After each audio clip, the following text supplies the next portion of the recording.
La paz de Cristo, hermanos. Saludo cristiano para todos en el nombre del Señor y a Dios gracias por la oportunidad que nos concede, que podamos congregarnos, podamos juntos a nuestro Dios tributarle alabanza, adoración, reconocimiento al que es, al que era, al que ha de venir, al Todopoderoso. Un saludo fraternal, su hermano Jairo García Ceballos, Jairo Enrique. Un saludo, hermano, hermana Betsabe, saludo a su familia, la familia que les visita. Bueno, un saludo a los diáconos. Tiene asistente, ¿no? Asistente, la familia, manos de la alabanza, los presentes. Bueno, los que están por YouTube. ¿Dónde es que está? Ah, ya está la cámara. Dios los bendiga. Bueno, un saludo para todos. En el nombre del Señor, una alegría estar aquí con ustedes. Y vamos a meditar en la palabra del Señor. Gracias, hermano Jairo, por la invitación de estar aquí con ustedes. Bueno, vamos a leer la Biblia. Primer libro de Reyes, capítulo número 17. Primer libro de Reyes, capítulo 17. Saludo también públicamente esta mañana a María, a la familia, Alberto, por ahí a Samuelito, su familia. Bueno, hemos estado allí unos días de fraternidad entre familia. Ayer tuve la bendición de bautizar a mi hija. En Torrevieja bauticé a mi hijo. Y yo no sé si el Señor me dé las fuerzas y la oportunidad de casarlos. Bueno, si puedo, también los caso. Vamos a leer la Biblia, primer libro de Reyes, capítulo 17, versículo 8. Vamos a leer hasta el versículo 16. Yo leo un texto, ustedes leen el que sigue. Dice la Biblia: vino luego a él palabra de Jehová diciendo: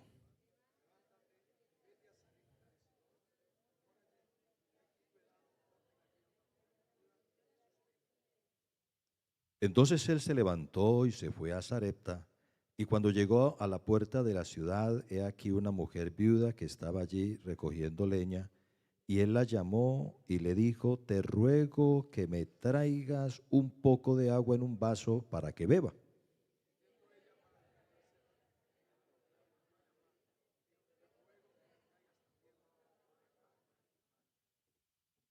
Y ella respondió: vive Jehová tu Dios, que no tengo pan cocido, solamente un puñado de harina tengo en la tinaja y un poco de aceite en una vasija, y ahora recogía 2 leños para entrar y prepararlo para mí y para mi hijo, para que lo comamos y nos dejemos morir.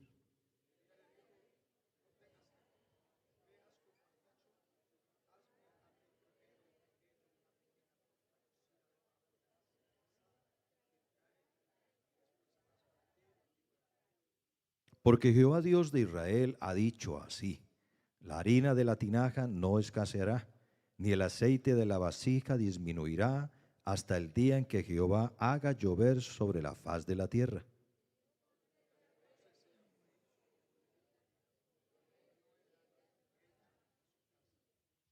¿Me ayudan con el 16, por favor? Y la harina de la tinaja no escaseó, ni el aceite de la vasija menguó, conforme a la palabra que Jehová había dicho por Elías.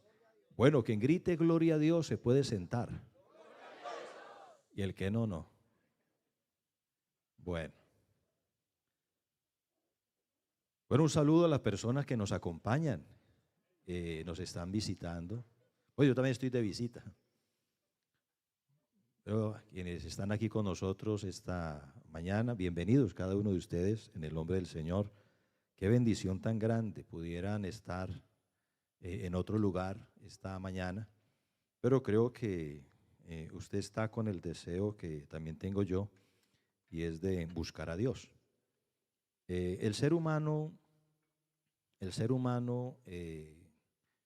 realmente, dentro de las características de su diseño, sabemos que tiene, bueno, como lo dijo el apóstol Pablo, ¿no? Un ser tripartito, eh, donde se compone de cuerpo, alma, espíritu, y donde el ser humano siempre se encuentra con una necesidad, la necesidad de saciar o de llenar un área que solamente la puede llenar Dios. Nadie más puede hacerlo, ni las cosas materiales, ni un hombre, ni una mujer, ni un padre, ni un hijo, nadie, nadie, nadie. Solamente puede llenar es Dios esa área espiritual del ser humano. Y de que de pronto usted que haya venido a alguna otra congregación, que sé, pues hay muchos lugares donde una persona pueda oír el mensaje del Evangelio. Pero esto tiene tres líneas importantes, especiales para tener en cuenta. Número uno, en muchos lugares tienen una muy bonita inspiración y también hay iluminación, donde las personas logran entender muchas cosas y donde pueden escucharse en unas enseñanzas muy hermosas o donde muchas predicaciones pueden transmitirse, sea personalmente aquí o por YouTube, que sé, pero hay una que sobresale. Puede haber iluminación, puede haber inspiración, pero hay una que es la que conforma el componente y la estructura completa. Se llama revelación. Y una persona con iluminación y con inspiración no está completa. Pero cuando hay revelación, la revelación entonces lleva a que esté completo. Y como dijo el apóstol Pablo, vosotros estáis completos en Él. Entonces, el que está en Cristo está completo. Y el que tiene a Cristo, tiene al Padre. Entonces, no está huérfano. Estamos completos en Él. Esta mañana, con la ayuda de Dios, quisiera compartir con ustedes algo. No vamos con afán porque tenemos vida eterna, ¿sí o no?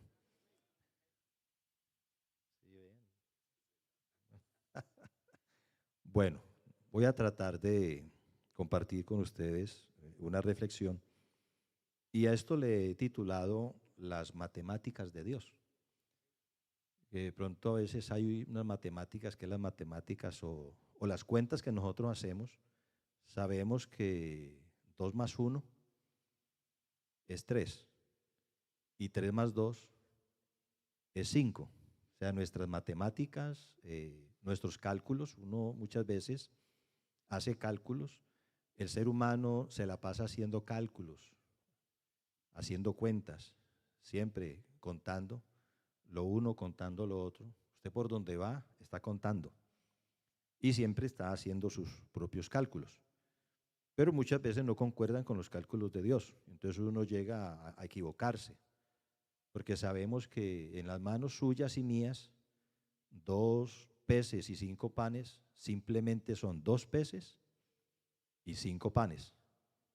No alcanzará para muchos, pero en las manos de Jesús las cosas son diferentes.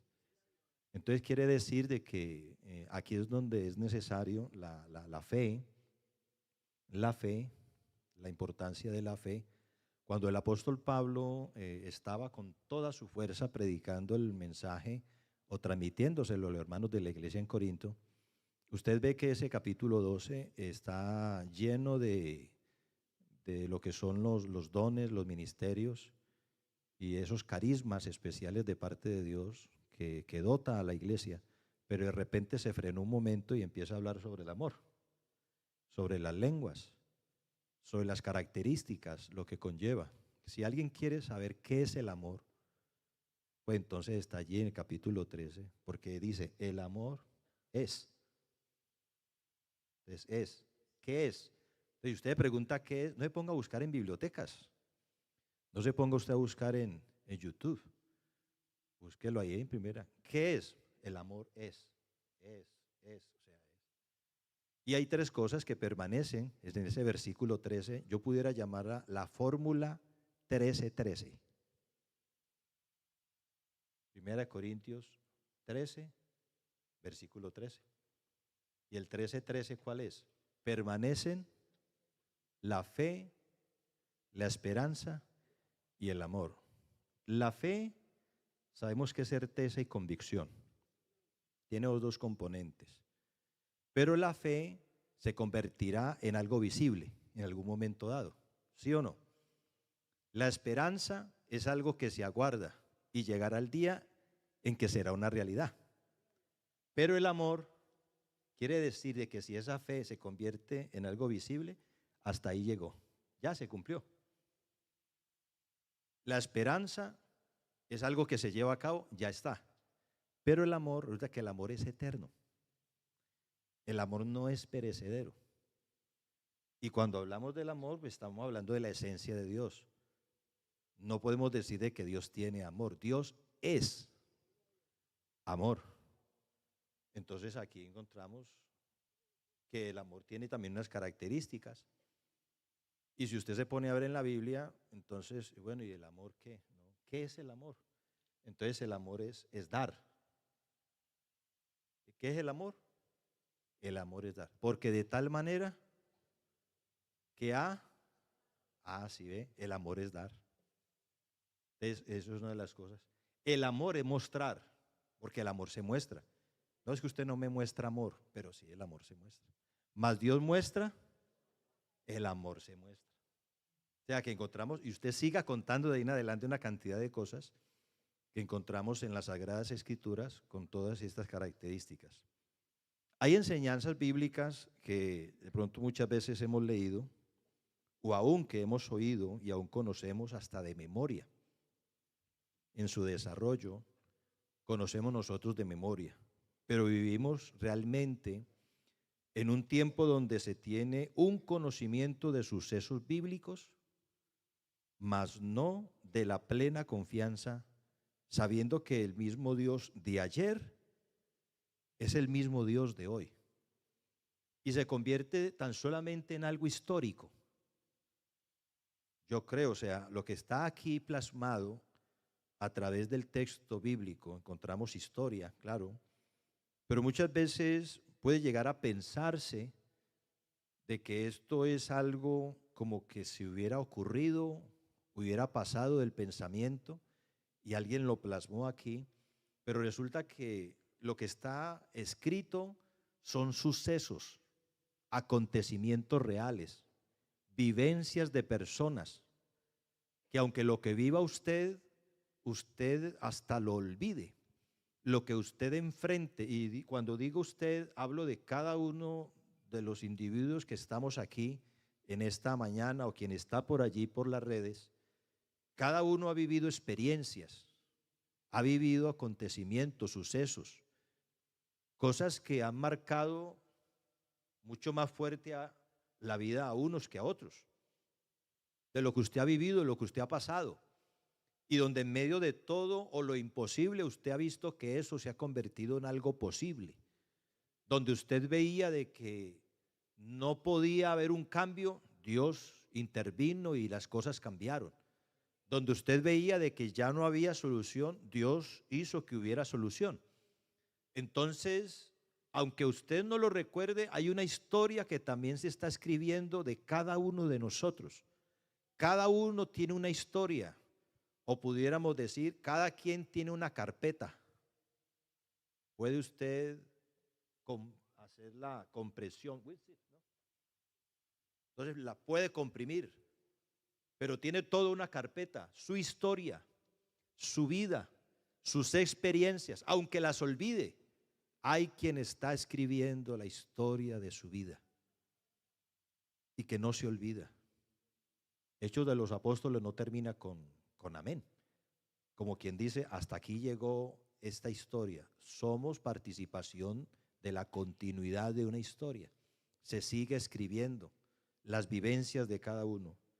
La matemática, pues hablamos con respecto a la matemática, porque la matemática es la ciencia de la estructura, del orden y los patrones repetitivos, y que todo esto se basa en contar, en medir, en escribir las formas.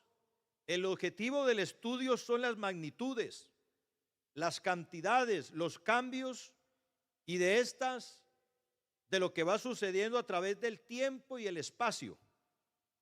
Dios no está sujeto a la regla de tres.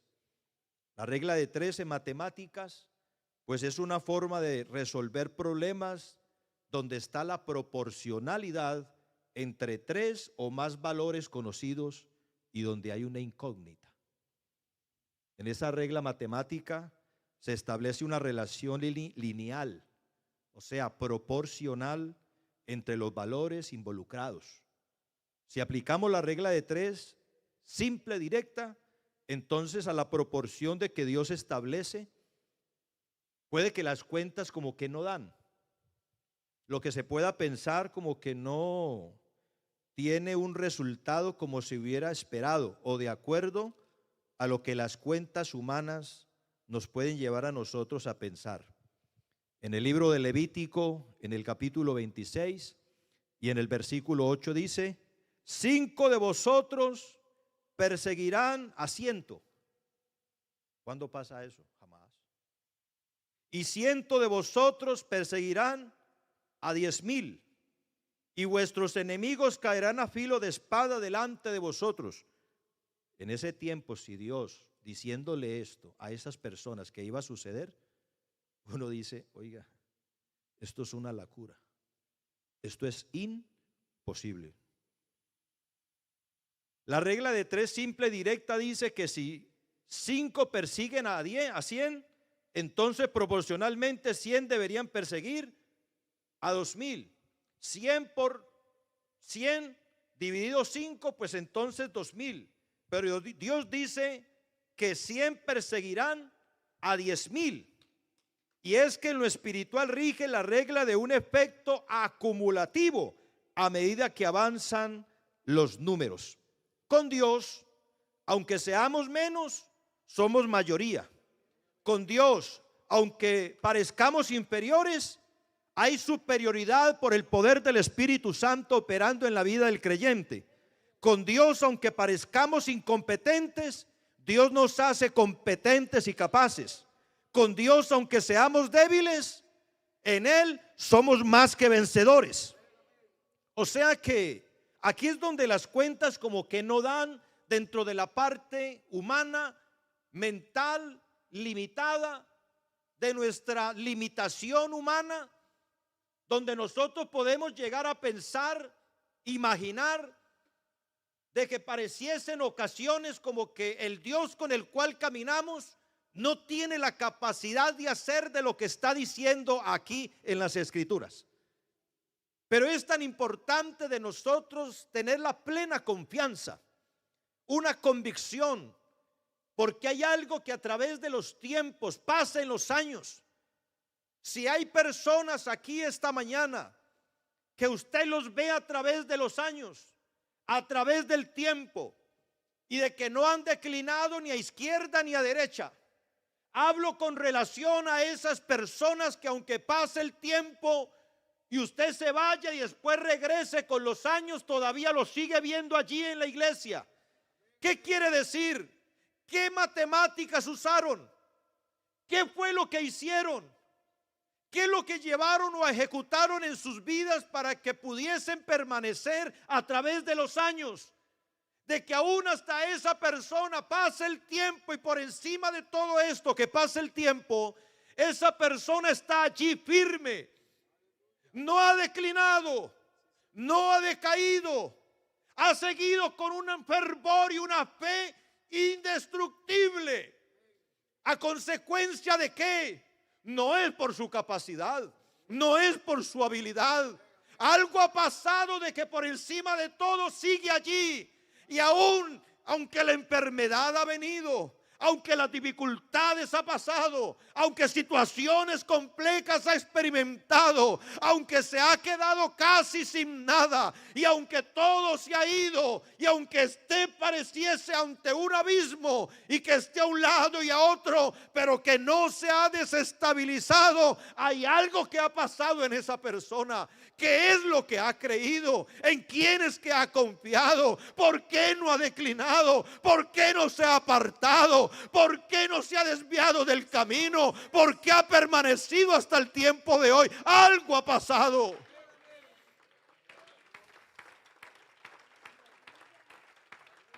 Hay una cosa que lleva a vencer. Y el ingrediente, permítame por favor, cito aquí al hermano Juan para que nos lo cuente. Primera de Juan, capítulo 5, versículo 4. El hermano Juan está diciendo algo que es importante tener en cuenta esta mañana. Porque todo lo que es nacido de Dios, vence al mundo. Y esta es la victoria que ha vencido al mundo. ¿Qué ha llevado a vencer al mundo? Nuestra fe. La fe no es el final. La fe es el conducto por el cual alcanzamos las promesas de Dios. Si usted ve el escritor, el capítulo 11, la fe es el que sobresale, no los personajes. Los personajes son los que recibieron los beneficios. Pero aquí quien es triunfante es la fe. Y en medio de todo debe de estar allí latente. Moisés llega un momento donde ve la necesidad de llevar al pueblo a recordar. Si usted tiene en cuenta el libro de Deuteronomio, que significa segunda ley, es el libro en el cual se le está recordando nuevamente a una generación que se levantó, una nueva generación donde muchos no conocían de los hechos extraordinarios de Dios. Veía a las niñas aquí, las señoritas estaban cantando. ¿Y cuántos jovencitos se están levantando en la iglesia? ¿Cuántos jóvenes? ¿Cuántas personas van llegando a los caminos del Señor? Muchas veces ni se sabe la historia de la iglesia. Y no es porque no quieran aprenderla, es porque de pronto desconocen muchas cosas, cosas que han sucedido, cosas que han vivido, cosas que hemos tenido que enfrentar. Hablar de la iglesia central no era iglesia central. ¿Y cómo empezó la iglesia central? El número que ahora hay no lo había. Creo que es así, ¿no? ¿Cierto? Y no había ni una segunda, ni una tercera. Y no había ni silla, ni Puerto Sagunto, ni Sagunto. O sea, pero ¿qué es lo que hay hoy? Lo que hoy vemos. ¿Y en qué local se inició? ¿Y dónde? ¿Y con quiénes? O sea, que son cosas que importantes porque muchas veces no se conoce mucha historia. O de con qué hermanos y con cuántas personas inició nuestro misionero aquí en España. Y hablamos nosotros y podemos expresar, hermano, tenemos más de 240 congregaciones, gloria a Dios. Pero antes no había las 200 y algo, había una. Pero resulta de que Dios ha venido obrando de una manera extraordinaria. Asimismo, los hechos poderosos de Dios, porque creemos lo que creemos, porque nosotros hablamos lo que hablamos, porque decimos que sí se puede, porque expresamos de que podemos ser fieles. ¿Usted se imagina que el evangelio haya sido diseñado por Dios y dentro de ese diseño de Dios sea imposible ser cristiano? Entonces, ¿para qué el evangelio? Si nadie puede vivirlo. No, usted que usted puede. Es que eso es muy duro para mí. Si usted no cree, claro. Pero si usted cree, es que no es ni imposible. Es que no es ni imposible. Vea lo que dice, creo que es Mateo 11:29. Creo que es 11:29. Mire lo que dice el Señor. Es donde nos lleva como nosotros a recordar y a tener en cuenta. Llevad mi yugo sobre vosotros y aprended de mí que soy manso y humilde de corazón. Número 1, hay que llevar el yugo. Número 2, hay que aprender de él. Número 3, lo que hay que aprender de él: mansedumbre, humildad de corazón. ¿Y cuál es el resultado? Imaginen en el versículo todo lo que está. El resultado es: hallaréis descanso para vuestra. No, pero es que estoy muy duro. No, mire lo que dice el versículo 30. Porque mi yugo y ligera. Mire que el evangelio es vivible, disfrutable. Uy, no, esto es una elegancia, hermano. Estar en el evangelio, esto es una elegancia. Esto es maravilloso, esto es extraordinario. Yo no sé alguien que se deje embelezar, conquistar y se desvíe del camino, pero es que esto es único. No, hermano, usted porque usted puede. No, es que yo también. Usted siente, yo siento. Claro. Tentaciones, todos tenemos tentaciones. Andamos con una señora que llama concupiscencia para todos lados. La perfumamos, la ponemos bonita esa señora. Todos andamos con doña concupiscencia por todos lados, para arriba y para abajo. La ponemos hasta copetona, como rin rin, francachela y comilona. Claro, pero es aquí donde necesitamos nosotros entender que no es por nosotros, sino que, como dijo Pablo, creo que es Romanos 8:2, acerca de una ley. Esa es la ley de vida. Y esa es la ley de vida por parte del poder del Espíritu Santo de Dios en nosotros. La ley del Espíritu de vida en Cristo Jesús me ha librado de la ley. Aquí encontramos nosotros que la libertad por la obra del Espíritu, de lo que Dios ha hecho en cada uno de nosotros. Moisés vio necesario recordarle a esa generación que se levantó nueva. Deuteronomio 32:30. ¿Cómo podría perseguir uno a 1000? Y 2 harían huir a 10,000 si su roca no lo hubiese vendido y Jehová no los hubiera entregado. O sea que la Biblia pregunta: ¿cómo uno puede perseguir a 1000? Y 2, si seguimos la lógica matemática, deberían perseguir a 2000. Por ejemplo, la historia de Gedeón corrobora esta verdad. No es que con 32,000 es mejor. Ojalá hubieran más. Según los que eran los reyes que se unieron, eran aproximadamente como unos 152,000. Aproximadamente unos 152,000. Porque se reunieron varios reyes para poder vencer al pueblo. Y allí estaba Gedeón, aunque lleno de temores y todo esto, que uno hay cosas que no las comprende de Dios. Si cae en mis manos, yo hubiera dicho: ay, qué miedicas. Pero esa es mi percepción, porque mi percepción ahí no vale, sino lo de él. Entonces el Señor llega, le habla y le dice: varón, esforzado, valiente. Y él estaba así.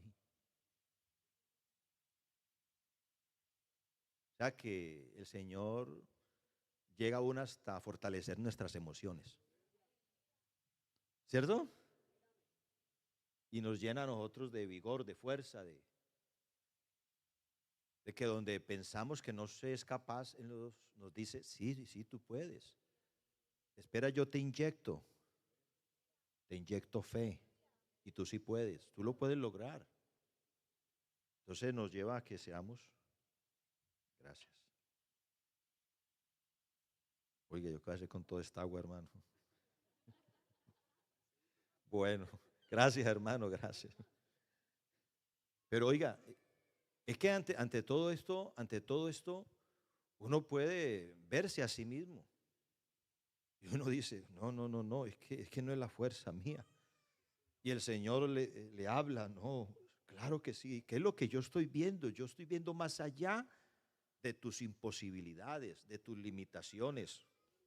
Y el cronista entonces describe a ese ejército enemigo como una plaga de langostas. Imagínense, eso dice Jueces capítulo 7, versículos 7 al 12. Pero Gedeón se le disminuyó el grupo de soldados y se quedó con 300. Yo creo que hay un poquito de diferencia entre 32,000 a 300. Hay un poco de diferencia allí. Hay unos cuantos ceros que quitar. Pero el Señor le dice, no, es que es con esos. Pero es que es allí en medio de todas estas situaciones a las cuales nos vemos nosotros enfrentados, para que podamos darnos cuenta que no es la fuerza nuestra, no es la capacidad nuestra, porque el ser humano tiene mucha tendencia de andar convencido de que lo logra es por sí mismo. Uy, hermano, si usted viera todo lo que me costó tener esto, yo, y hermano, vea, es que me ha tocado. Vaya, caiga a una cama y verá si lo logra. ¿Quién es el que abre las puertas? ¿Quién es el que da la gracia? ¿Quién es el que bendice? La hermana estaba contando aquí un suceso. Uno vive cosas así. Sí que vive cosas así. Yo me pusiera a contarles, hermano. Tengo algunas que contarles. Pero entonces, en medio de todo eso, uno no puede llegar a pensárselas que es por su propia capacidad. Porque entonces ya entra a sus propias matemáticas. Y las cuentas ahí ya no nos dan. Ya no nos dan.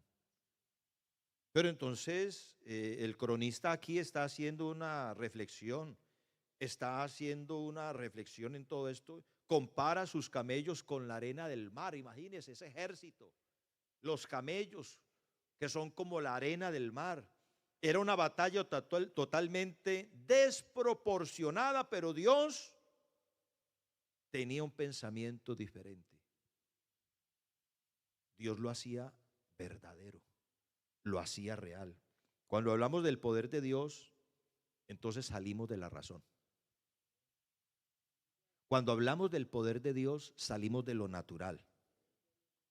Aquí es donde las cuentas no nos cuadran, porque ahí es donde está en acción el poder divino, situaciones solucionadas por la intervención de Dios, porque 5 más 2 no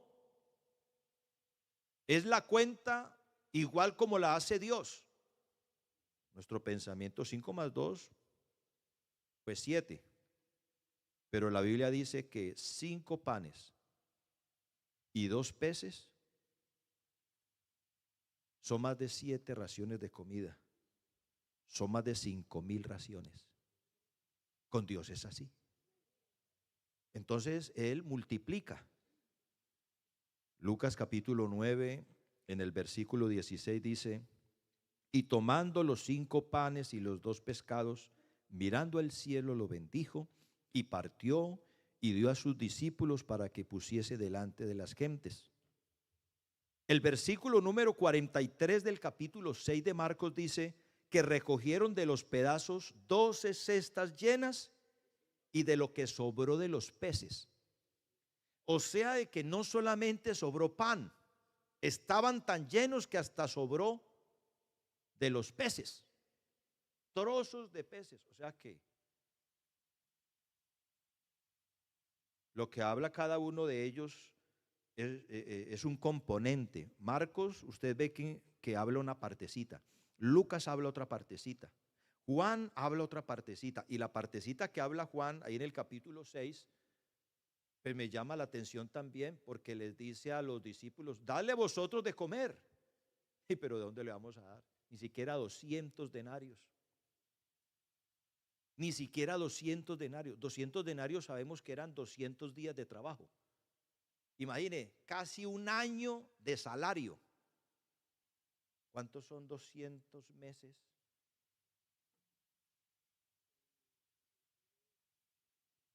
$200 pagas. Uy, hermano. Donde no alcanza, no, imagine, eso es un dineral. Para hablar entre nosotros, un dineral. Pero que no alcanzaría. Pero hay un pedacito allí que dice, pero él sabía qué es lo que debía de hacer. Él siempre sabe lo que debe de hacer. Los que no sabemos a veces somos nosotros. pero siempre sabe qué es lo que va a hacer. Siempre nos sale adelante. Usted nunca le va a salir adelante a Dios. Jamás de los jamases. No se lo imagine siquiera. Siempre nos va a salir adelante. Ni siquiera nosotros poder sorprender a Dios. Él siempre nos sorprende a nosotros. O sea que con Dios es así. Porque va más allá de lo que uno logre percibir con esta mente, esta capacidad. Como le dijo el Señor por medio del apóstol Pablo a los hermanos de la iglesia en Roma, en el capítulo 2. Porque lo que de Dios se conoce, les es manifiesto, porque Dios se lo reveló. Lo que conocemos de Dios es porque Dios nos lo ha revelado. Lo que conocemos de Dios es porque nos lo ha dado a conocer. Y Dios es mucho más de lo que usted hasta ahora ha podido conocer. Dios es mucho más allá de lo que usted logre tener en comprensión. Lea libros, lea por aquí muchas expresiones. Es que si usted juntara todos los libros de lo que se ha escrito con respecto a su Dios y mi Dios, eso es un poquitico de lo que realmente es este Dios tan grande, tan poderoso, extraordinario, incomparable, inmensurable, insondable, el Dios absoluto, el Dios de esta iglesia. Un aplauso a la presencia del Señor. Bendito es Él para siempre. Aleluya.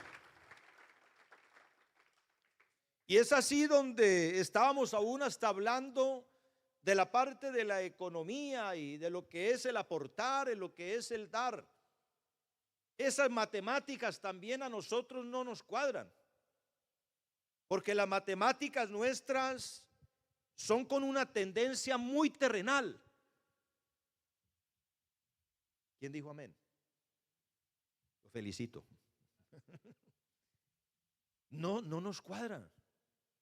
Uy, no, yo no voy a dar esto. No. ¿Y mañana qué? ¿Y quién es el dueño de mañana? Usted es dueño de mañana. No se vaya a ganar una reprensión aquí el texto. Sí, hermano. ¿Sí lo ha leído o no?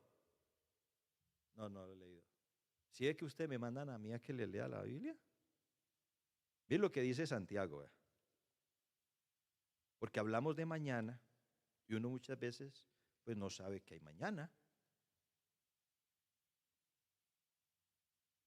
Y dentro de esto que muchas veces uno puede llegar a pensar, mire lo que dice.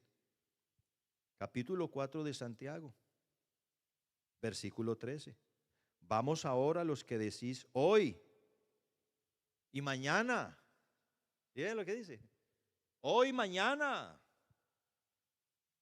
Tengo planes de las vacaciones. La Semana Santa, ¿no?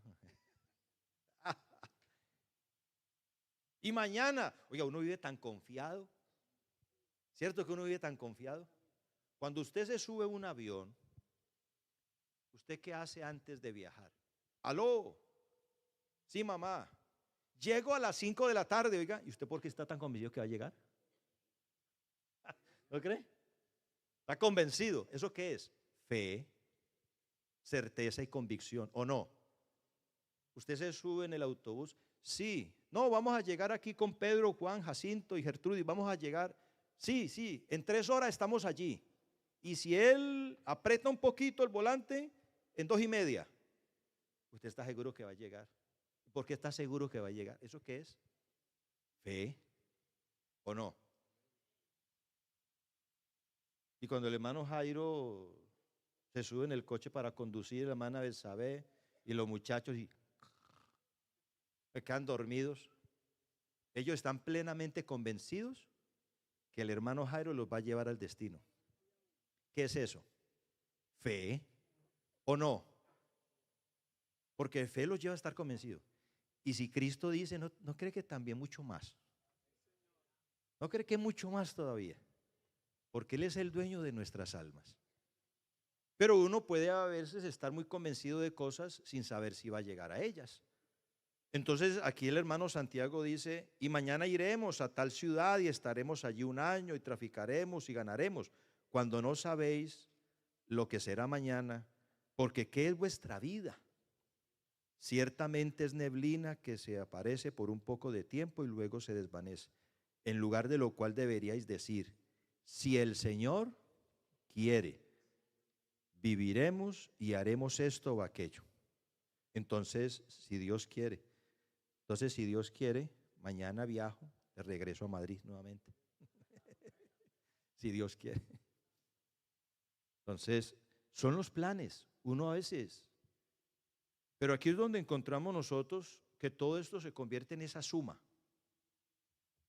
donde nosotros tenemos la mente en cuanto a muchas cosas bien enfocada, pero con referencia a otros sucesos, aquí miramos algo importante, viniendo al texto que leímos inicialmente. El escenario es de que está Elías, se encuentra allá en el arroyo de Querib, y cuando está allá en el arroyo, pues este hombre pues está enfrentando una situación. Ante aquel arroyo, de repente se seca. Y bueno, ¿y dónde voy a beber? Entonces, yo una vez le estaba dando una enseñanza a los pastores sobre esto y les dije, y le llegó el traslado a Elías. Y entonces uno como pastor, y allá donde vamos, ¿hay más hermanitos de la iglesia o no? Resulta que querid significa separación. Entonces Elías tenía que haber pasado primero por la separación. ¿Y de qué se tiene que separar? Y a veces es donde nos toca a nosotros separarnos de cosas. Porque hay cosas como que no concuerdan, no encajan. Y en medio de las experiencias que estaba viviendo en aquel momento Elías, se le seca el arroyo. ¿Y ahora qué voy a hacer? Y si se le seca el arroyo, ¿usted qué va a hacer? Y si estaba convencido y muy bien acomodado allí, pero resulta que el arroyo se le secó. Es el momento donde debe de haber separación, donde debe de haber dependencia, donde debe de haber reconocimiento de que lo que soy es por la gracia de Dios, la ruta que voy, lo que tengo, mi propia vida, está en las manos del Señor. Y el Señor le dice, bueno, hay una orden. ¿Cómo le parece, Elías? Salga de allí, del arroyo de Querid. Llegó el tiempo de separación.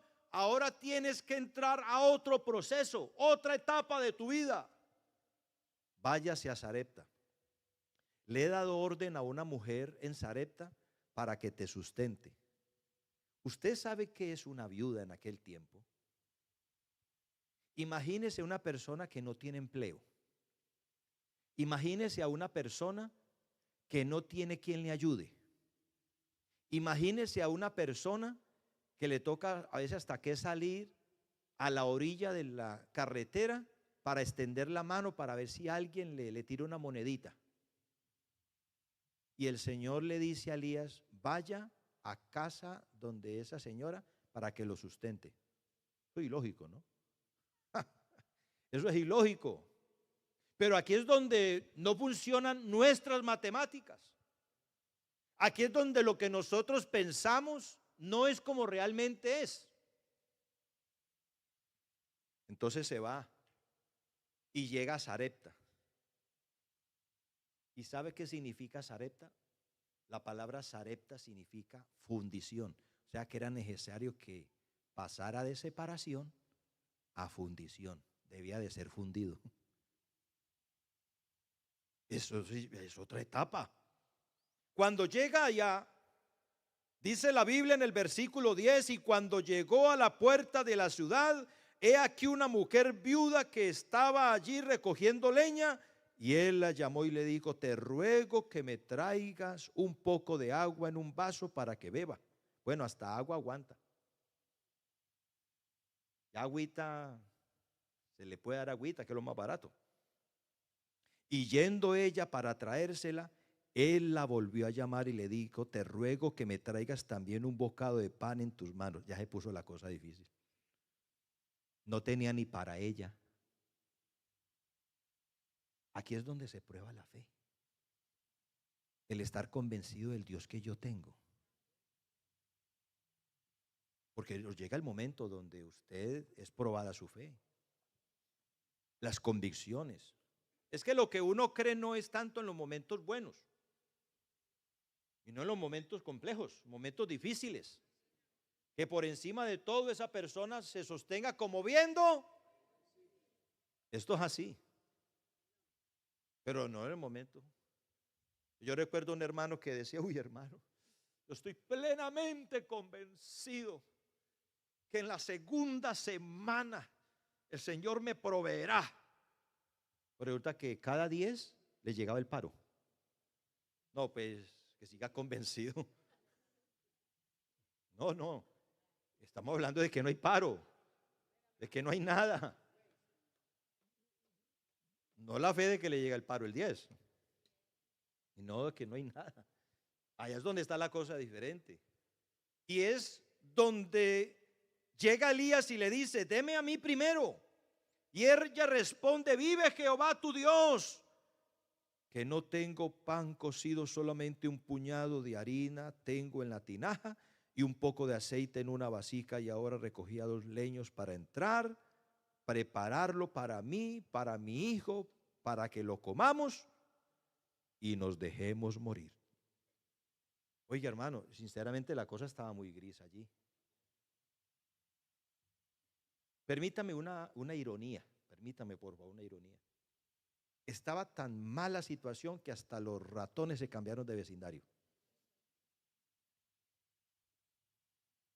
Oiga, muy mal. Cambiaron de casa. Y no, aquí no hay nada ni para nosotros siquiera.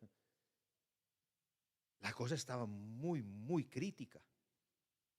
Ella le dice eso al siervo de Dios. Pero Elías le dice, no tengas temor. ¿Qué hay que hacer, hermanos? ¿Qué hay que hacer? No tengas temor.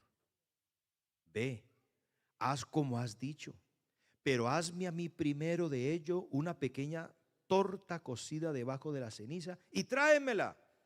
Y después harás para ti y para tu hijo. Oiga, profeta Elías, ¿pero por qué? Porque Jehová Dios de Israel ha dicho así: la harina de la tinaja no escaseará, ni el aceite de la vasija disminuirá, hasta el día en que Jehová haga llover sobre la faz de la tierra. 3 años y medio.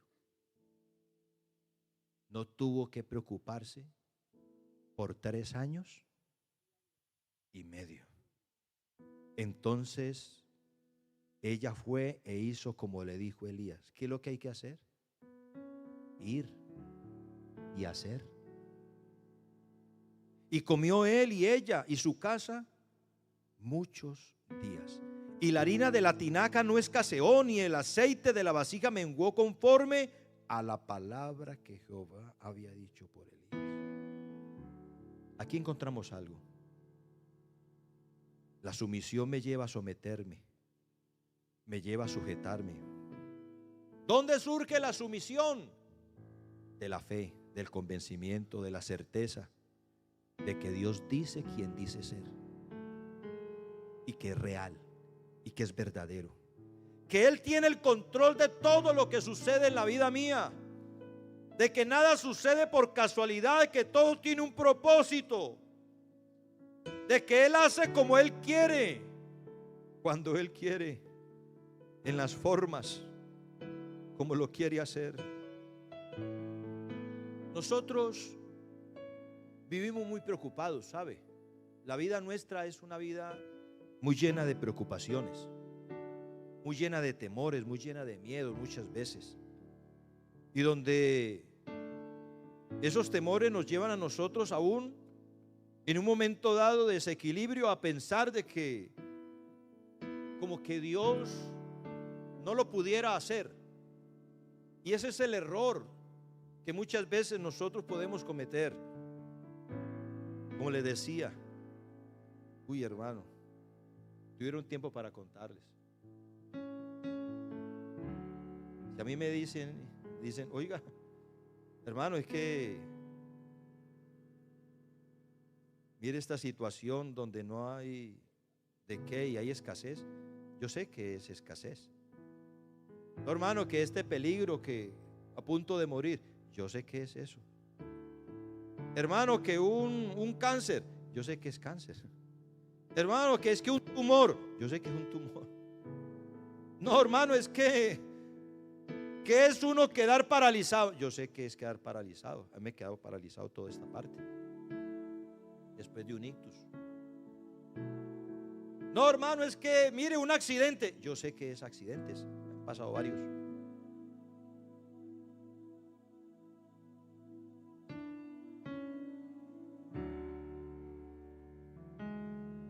Que le muera a uno la esposa. Me toca salir adelante con mis hijos. Ay, ya sé qué es eso. No, hermano, estar uno postrado en una cama. Yo sé que es estar postrado en una cama. Y yo voy a dejar al Señor. No. Antes lo lleva a uno a darse cuenta de que la vida del hombre no depende de sí mismo, depende de Dios.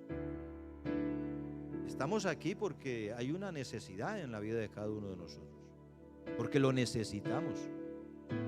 Usted no alcanza a imaginarse a veces qué pasa cuando nos congregamos, porque cuando nos congregamos hay neuma, ¿no?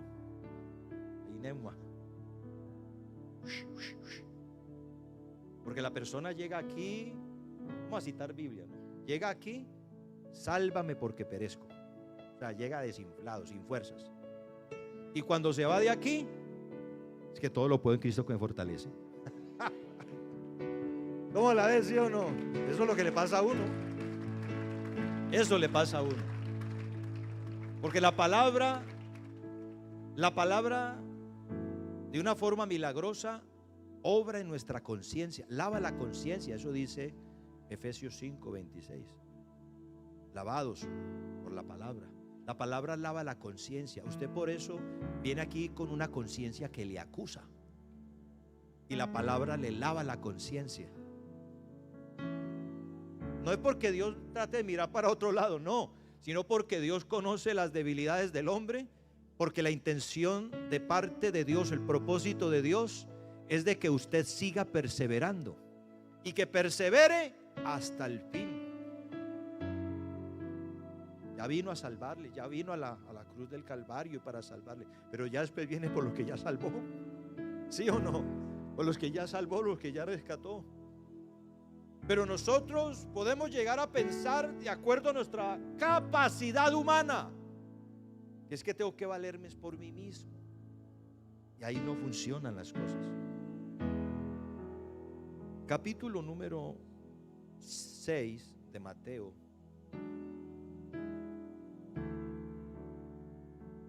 En el versículo 25, mire lo que dice nuestro gran Señor. Por tanto os digo, no os afanéis por vuestra vida, qué habéis de comer o qué habéis de beber, ni por vuestro cuerpo, qué habéis de vestir. ¿No es la vida más que el alimento y el cuerpo más que el vestido? ¿Por qué se preocupa uno más? Porque el Señor aquí está diciendo que la vida es más que el alimento. Pero la gente, ¿por qué se preocupa? Más por el alimento que por la vida. Y él, ay, ¿qué va a comer mañana? No ha soltado ni el plato todavía. Y mañana, ¿qué va a preparar? Dice. La vida nuestra es muy preocupada, muy ajetreada. Pero vuelve y nos suelta otra. Mira la otra que nos suelta. ¿Qué es más, el cuerpo que el vestido, o el vestido más que el cuerpo? ¿Qué vale más, el cuerpo o el vestido? ¿Y se preocupa uno más? Así esté torcido, pero con un vestido bonito, lo arreglo. Nos preocupamos más por las cosas pasajeras. Pero qué bueno que podamos reflexionar esta mañana y darnos cuenta que la riqueza está en el reino de Dios. En el reino de Dios. Porque el reino de Dios no consiste en comida ni en bebida. sino en gozo, en paz, por el Espíritu Santo de Dios. Él es nuestro gozo, Él es nuestro descanso, nuestro regocijo. Entonces no nos preocupemos. Eso sí, no quiere decir que se quede en la casa. El Señor le provee a todos los pajaritos, le provee el alimento. Eso sí, tienen que volar para salir a buscarlo, ¿no? Claro, pero Dios provee, Él es proveedor.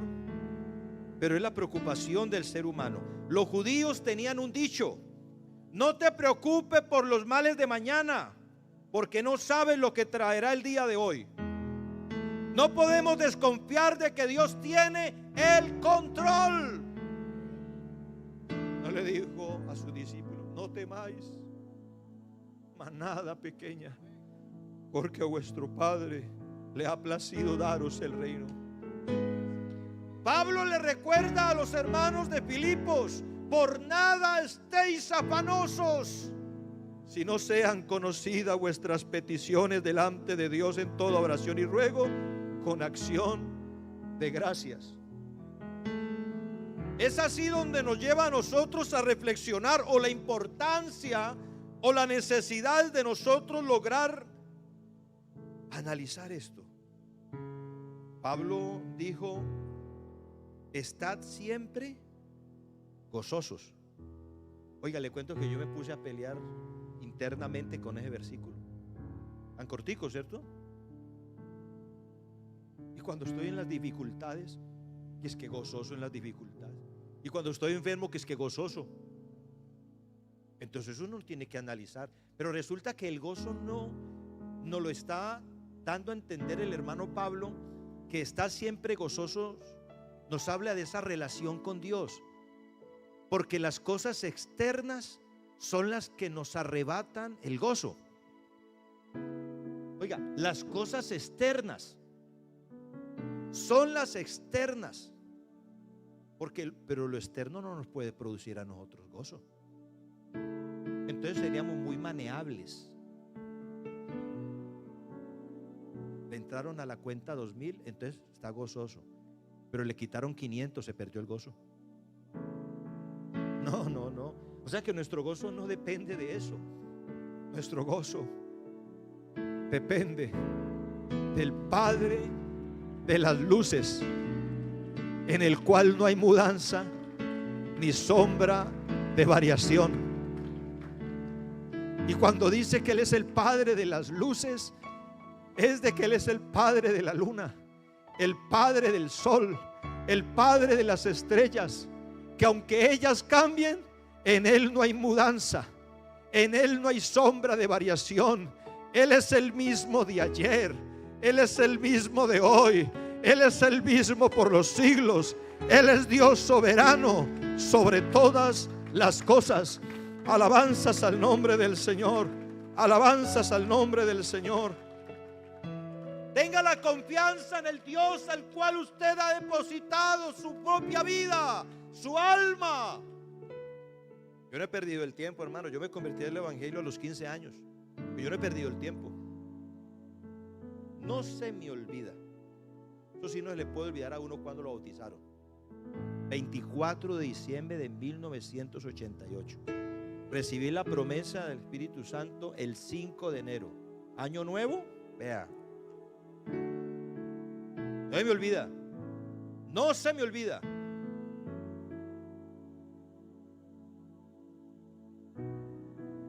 Allá al ministerio, 7 de marzo de 1995. Y no les digo las fechas de la iglesia donde he estado.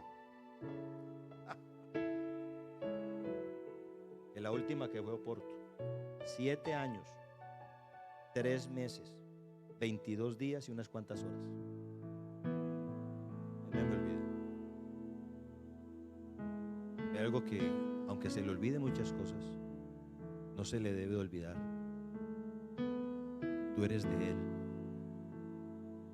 Tú eres de Él. Él te compró. Te hizo su hijo. Y qué importante vivir siempre con esa confianza puesta en Él. Tus cuentas se descuadran, pero las cuentas con Dios no. Porque Él tiene el poder de ir más allá de lo que alcancemos a imaginar o a percibir con nuestra mente finita. El que puede convertir el agua en vino, el que puede volver las aguas amargas en dulces, el que envía el maná o las codornices. O pudiera decir, ante el Dios que tenemos, Jesús, el que caminó sobre las aguas, el que tiene el poder de traspasar la ley de la gravedad, o el que tiene el poder de obrar de una manera tan extraordinaria que allí es donde se desafía la ley de la termodinámica, multiplicando los panes y los peces. O que pudiéramos hablar que Jesús ascendió al cielo y que traspasa la ley de la gravedad, o que nació sin una forma de concepción como hemos nacido todos. La biología, convertir el agua en vino, la química, el que alimenta a multitudes, la ley de la disminución. El mejor ginecólogo sanó a la mujer que tenía 12 años de flujo. No le tocó un solo cabello, fue ella la que le tocó el manto. O el que libertó tan solamente a su orden a un hombre loco y desquiciado, titulado el endemoniado de Gadara. Como multiplicó y bendijo a multitudes, es el que va detrás de uno solo, y no importa el recorrido que tiene que hacer para libertar como libertó al gadareno, porque ama 100, ama 1000, ama 10,000, como puede amar a uno solo. No se trate de poner en su mente que Dios no le oye, que Dios no le ve y que está tan ocupado que no puede atenderle. Él mismo, como es soberano, Él no sube, Él no baja. Es una expresión y un lenguaje entre nosotros de que Dios descendió. No, Señor, Él no sube ni baja, Él lo llena todo con su bendita presencia. No podemos hablar de un Dios de izquierda o de derecha. Él no está ni a izquierda ni a derecha. Él lo llena todo.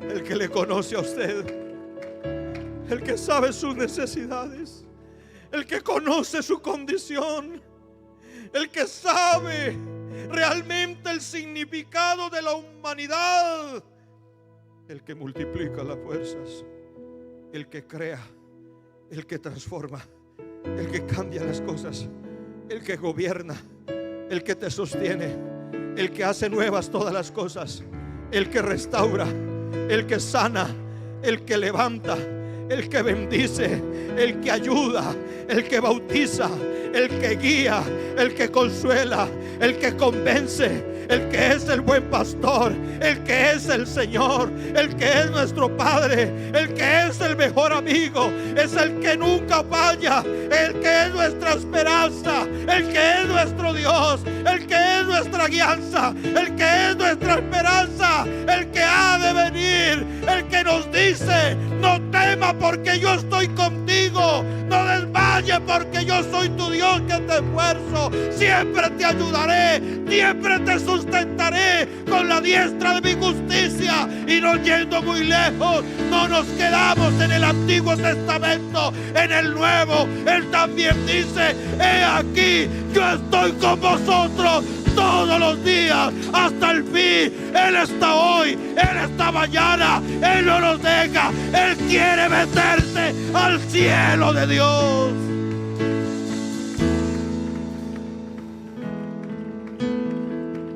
Aunque por fuera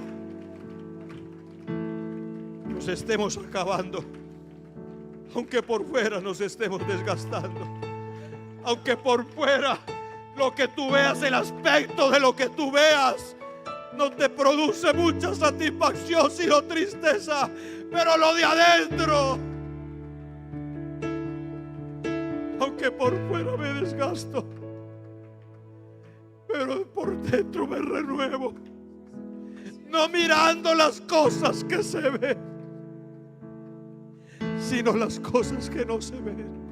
Porque las cosas que se ven son temporales, mas las que no se ven son eternas. Y hubo un hombre que dijo: en mis cuentas uno puede pensar de que lo que está aquí es el todo, pero pude ir allá a ese lugar. Yo no logré ver, pero sí oír cosas inefables que no le es comprensible al hombre lograr tenerlas en cuenta para darse a entender de la similitud en la grandeza y majestad. Lo que nos espera es glorioso. Lo aguardamos, lo esperamos, lo anhelamos, porque el mundo pasa y sus deseos, mas el que hace la voluntad de Dios permanece para siempre. No solamente estará en la eternidad, permanece siempre en la iglesia. Nada lo desvía, nada le hace acabar el fuego, nada le hace perder la llama, nada le hace perder la fuerza, nada le hace olvidarse de la convicción. Lo que tiene claro es que el caminar del cristiano es hacia adelante, siempre hacia adelante, firme hacia adelante, siempre puesto los ojos en Jesús, el autor y consumador de la fe. Yo quiero invitarle a estar en pie.